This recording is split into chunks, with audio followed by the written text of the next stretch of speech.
জীবনের ব্লুপ্রিন্টটা আসলে কি বলুন তো? এর উত্তর কিন্তু প্রত্যেকটা জীবন্ত কোষের ভেতরেই লুকিয়ে আছে, আর সেই উত্তরটা হলো ডিএনএ আর আরএনএ। তো চলুন আজকে আমরা এই দুটো অসাধারণ অণুর রহস্যটা একদম সহজ করে বুঝে ফেলি। এই যে সহজ একটা প্রশ্ন, এর উত্তরটা কিন্তু লুকিয়ে আছে দুটো অসাধারণ অণুর মধ্যে, ডিএনএ আর আরএনএ। এরাই বলতে পারেন সেই মাস্টার প্ল্যান আর সেই কর্মী, যারা সব তথ্য জমিয়ে রাখে আর ঠিক সেই তথ্য অনুযায়ী কাজ করে একটা ছোট্ট বীজকে মস্ত বড় একটা গাছে পরিণত করে। আচ্ছা, চলুন কোষটাকে একটা বিশাল লাইব্রেরির সাথে তুলনা করি। তাহলে ভাবুন তো ডিএনএ কি হবে? ডিএনএ হবে ওই লাইব্রেরির সবচেয়ে দামি, সবচেয়ে গুরুত্বপূর্ণ বইগুলো, যেখানে সবকিছু মানে সব নির্দেশনা লেখা আছে। আর আরএনএ, সে হলো সেই বিশ্বস্ত বার্তাবাহক, যে কিনা বই থেকে দরকারি তথ্যটা কপি করে নিয়ে আসে। এই যে উপমাটা দিলাম, এটাই কিন্তু আমাদের ডিএনএ আর আরএনএর আসল পার্থক্যটা বুঝতে সাহায্য করবে। দেখুন, ডিএনএ হলো তথ্যের একটা বিশাল ভাণ্ডার, যা সবকিছু একদম নিরাপদে জমিয়ে রাখে। আর আরএনএ হলো সেই কর্মী, যে ওই ভাণ্ডার থেকে নির্দেশনা নিয়ে এসে কাজটা শেষ করে। এক কথায়, ডিএনএ সঞ্চয় করে আর আরএনএ কাজ করে। এই একটা বাক্যই কিন্তু ডিএনএ আর আরএনএর পুরো ব্যাপারটা মনে রাখার জন্য যথেষ্ট। যদি আজকের আলোচনা থেকে শুধু একটা জিনিসই মনে রাখতে চান, তাহলে এটাই মনে রাখুন, মানে ডিএনএ হলো পার্মানেন্ট প্ল্যানার, আর আরএনএ হলো সেই প্ল্যানকে যে কাজে পরিণত করে। বেশ, তাহলে এখন দেখা যাক এই যে বিশাল স্ট্রাকচারগুলো, এগুলো আসলে কি দিয়ে তৈরি। ব্যাপারটা এভাবে ভাবা যেতে পারে, ধরুন ডিএনএ আর আরএনএ হলো একই রকম ইট দিয়ে বানানো দুটো আলাদা ডিজাইনের দেয়াল। তো সেই ইট বা বিল্ডিং ব্লকগুলো আসলে কি, চলুন জেনে নেওয়া যাক। এই বিল্ডিং ব্লকটার একটা সুন্দর নাম আছে, নিউক্লিওটাইড। ধরুন এটা একটা লেগো ব্লকের মতো, যার তিনটে পার্ট আছে। আর এই তিনটে অংশ একটার সাথে আরেকটা জুড়েই কিন্তু জীবনের ওই বিশাল কোডটা তৈরি হয়। একটা নিউক্লিওটাইডের এই তিনটা অংশকে মনে রাখা কিন্তু খুব সোজা, শুধু পিএসবি শব্দটা মাথায় রাখলেই হবে। ফসফেট, সুগার বা চিনি, আর বেস। এবার একটু স্লাইডটার দিকে তাকানো যাক। এখানেই কিন্তু ডিএনএ আর আরএনএর মধ্যে সবথেকে বড় পার্থক্যটা লুকিয়ে আছে। দেখুন, স্টেপ 2তে ডিএনএতে যে চিনিটা থাকে সেটার নাম ডিঅক্সিরাইবোজ, আর আরএনএতে থাকে রাইবোজ। আর স্টেপ 3তে বেসের দিকে তাকালেই দেখবেন ডিএনএতে আছে থাইমিন মানে টি, কিন্তু আরএনএতে সেটার বদলে আছে ইউরাসিল মানে ইউ। আর এই দুটো পার্থক্যই কিন্তু ওদের কাজকে একদম বদলে দেয়। এখানে একটা ছোট্ট কিন্তু খুব জরুরি জিনিস জেনে রাখা ভালো। ভাবুন তো, নিউক্লিওটাইড হলো একটা সম্পূর্ণ চিঠি, আর নিউক্লিওসাইড হলো খাম ছাড়া সেই চিঠিটা। ফসফেট গ্রুপটা হলো ওই খাম, যেটা লাগালেই চিঠিটা সম্পূর্ণ হয়। তো আমরা বিল্ডিং ব্লকগুলো চিনে ফেললাম। এবার চলুন দেখি এই ব্লকগুলো একটার পর একটা জুড়ে গিয়ে কিভাবে ডিএনএ তার ওই বিখ্যাত ডাবল হেলিক্স বা দ্বিসূত্র গঠনটা তৈরি করে, যেটা কিনা জীবনের মাস্টার ব্লুপ্রিন্ট হিসেবে কাজ করে। ডিএনএ যে একটা জটিল প্যাঁচানো আকৃতি আছে, সেটা বোঝার সবচেয়ে সহজ উপায় কি জানেন? এটাকে একটা প্যাঁচানো মইয়ের মতো করে ভাবা। আর এই বিশেষ গঠনটাই কিন্তু ডিএনএকে এতটা স্টেবল বা স্থিতিশীল করে তোলে, আর তথ্য জমিয়ে রাখার জন্য একদম নির্ভরযোগ্য বানিয়ে দেয়।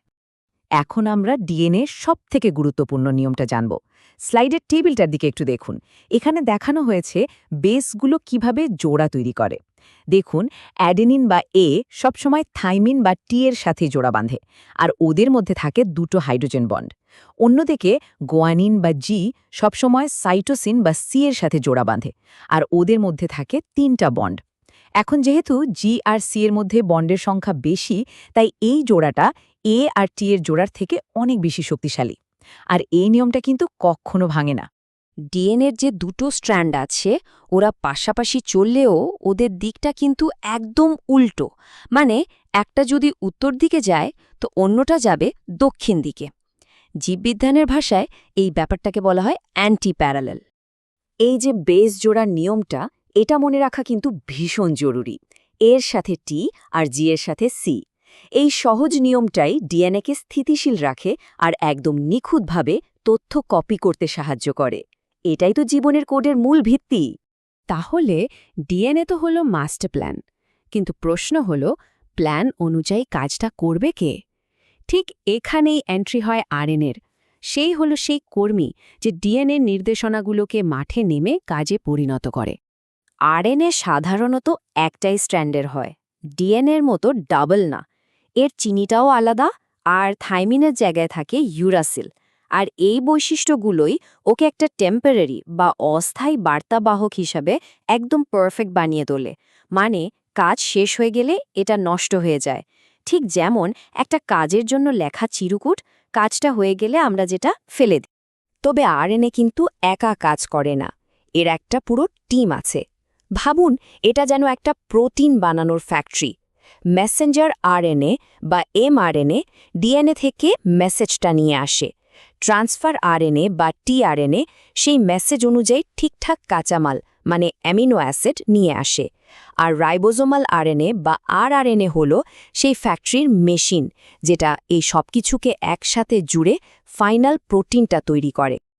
আচ্ছা, এখন আমরা দেখব কিভাবে এই পুরো সিস্টেমটা একসাথে কাজ করে, মানে ডিএনএর কোড থেকে কিভাবে সত্যিকারের প্রোটিন তৈরি হয়।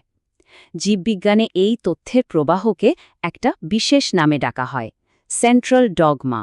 নামটা হয়তো একটু কঠিন শোনাচ্ছে, কিন্তু ব্যাপারটা একদমই সহজ। এই পুরো প্রক্রিয়াটা মূলত দুটো ধাপে হয়। প্রথমত নিউক্লিয়াসের ভেতরে ডিএনএ থেকে এমআরএনএ তৈরি হয়, এটাকে বলা হয় ট্রান্সক্রিপশন বা অনুলিপি তৈরি। এরপর সেই এমআরএনএ নিউক্লিয়াস থেকে বেরিয়ে আসে আর রাইবোসোম সেটাকে পড়ে প্রোটিন তৈরি করে। আর এই ধাপটাকে বলা হয় ট্রান্সলেশন বা অনুবাদ। আর এই একটা বাক্যেই পুরো সেন্ট্রাল ডগমার সারমর্মটা লুকিয়ে আছে। ট্রান্সক্রিপশন আরএনএ তৈরি করে, ট্রান্সলেশন প্রোটিন তৈরি করে। মানে প্রথমে ট্রান্সক্রিপশন বা অনুলিপি তৈরি হয়, তারপর সেই অনুলিপিকে ট্রান্সলেশন বা অনুবাদ করে প্রোটিন বানানো হয়। এভাবে মনে রাখলে কিন্তু আর কখনোই ভুল হবে না। তো আলোচনার প্রায় শেষ পর্যায়ে চলে এসেছি আমরা। চলুন সব ধারণাগুলোকে একসাথে করে একটা ফাইনাল তুলনার মাধ্যমে পুরো বিষয়টা আবার ঝালিয়ে নেওয়া যাক, যাতে সবকিছু একদম পরিষ্কারভাবে মনে থেকে যায়। এই স্লাইডটা দেখুন, এক নজরেই সব পার্থক্য পরিষ্কার। যেমন স্ট্র্যান্ডের দিকে যদি তাকাই, ডিএনএ হলো ডাবল আর আরএনএ সিঙ্গেল। আবার যদি ওদের ভূমিকার দিকে দেখি, ডিএনএ হলো একটা পার্মানেন্ট আর্কাইভের মতো, যার কাজ হলো তথ্য জমিয়ে রাখা। আর আরএনএ হলো সেই টেম্পোরারি কর্মী যে ওই তথ্য ব্যবহার করে প্রোটিন তৈরি করে। আজকের পুরো আলোচনায় এটাই হলো সবচেয়ে শক্তিশালী সারসংক্ষেপ। যদি সবকিছু ভুলেও যান, শুধু এই কথাটা মনে রাখবেন, ডিএনএ হলো একটা স্টেবল ডাবল স্ট্র্যান্ডের কোড স্টোর, আর আরএনএ হলো সেই সিঙ্গল স্ট্র্যান্ডের ওয়ার্কিং সিস্টেম যে ওই কোডটা বয়ে নিয়ে যায় আর সেটা ব্যবহার করে প্রোটিন বানায়। ডিএনএ হলো সেই স্থিতিশীল মাস্টার প্ল্যান, আর আরএনএ হলো সেই কর্মী যে প্ল্যানটাকে বাস্তবে রূপ দেয়।